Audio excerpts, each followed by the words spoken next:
हमारा भोजन, हमारी भूषा और हमारा परिवार भी। और इसकी सबसे पहली शुरुआत होती है परिवार से, क्योंकि पहले संस्कृति और संस्कार घर से शुरू होते थे, लेकिन अब संस्कृति और संस्कार दोनों बाजार देता है। इसलिए आज घर में नई पीढ़ी की युवती के लिए उसकी मां सबसे निकट की शत्रु है। लड़के के लिए पिता सबसे बड़ा शत्रु है, क्योंकि वो प्रश्न करता है। मां देखती है और सवाल करती है कि इतनी देर से तुम क्या बात कर रही हो? मोबाइल से छत पे क्यों बात करती हो? ऐसा क्या है जो तुम इतनी देर से आ रही हो? ऐसा क्या है जो मुझे बताना जरूरी नहीं है? ये प्रश्न नहीं है।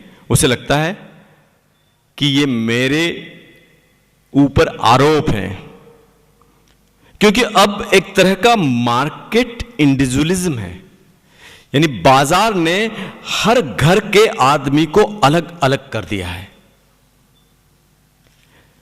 मैं जानता हूं कि जब मैं पढ़ता था तो मेरा छोटा भाई कोई धुला हुआ शर्ट होता था तो खूंटी पे टांग जाता था कि बड़े भाई आएंगे तो पहन के कॉलेज चले जाएंगे, क्योंकि मेरा स्कूल हो गया।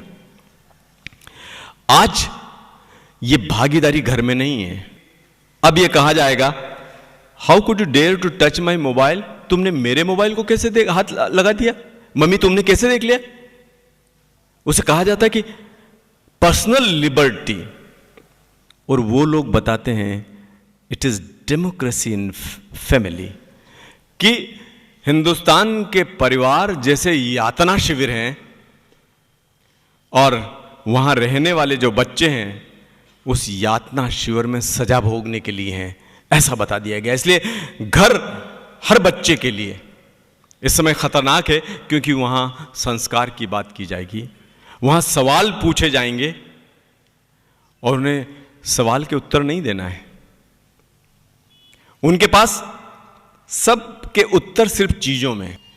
कहा कि भाई आप एक सर्वे कराइए कि इंदौर के जो परिवार है, मध्यम वर्गीय परिवार, उनमें से वहीं की बच्चियां कितनी हॉस्टल में चली गई या बच्चे कितने हॉस्टल में रहने चले गए।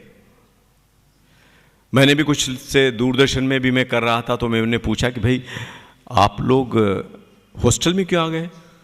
बोले वो अंकल ऐसा है ना कि वो खंडवा रोड लाइब्रेरी से यहाँ तक आने में बहुत टाइम नष्ट हो जाता है, और हमारा प्रोजेक्ट जो सर दे देते हैं वो फिर पूरा नहीं होता, और फिर हमें उस सर्वे के लिए भी जाना था, और फिर घर में, मैंने कहा फिर क्या घर में?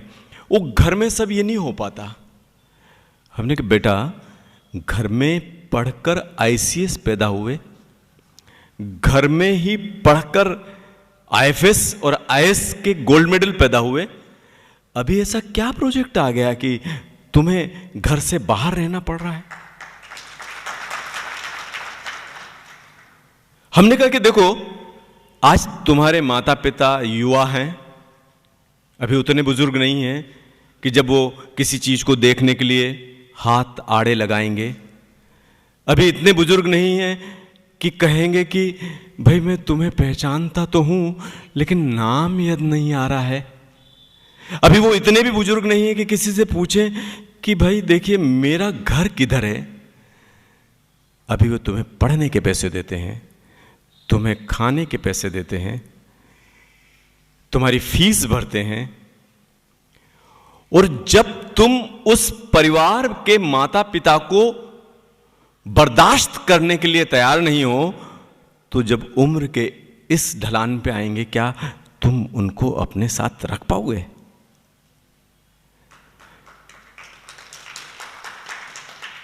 इसका उत्तर मैं तो नहीं देता, लेकिन अलग अलग ढंग से आपको उत्तर आते रहते हैं। डॉक्टर हैं, वो अपने बेटे की सगाई के लिए पूना गए, तो उन्होंने लौट के कहा कि लड़के से लड़की ये पूछ रही थी कि तुम्हारे घर में डस्टबिन है कि नहीं?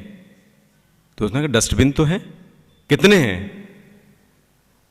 2-3 ड्राइंग रूम में और इसमें। नहीं, मेरा मतलब यह है कि तुम्हारे यहां दादा दादी कितने हैं?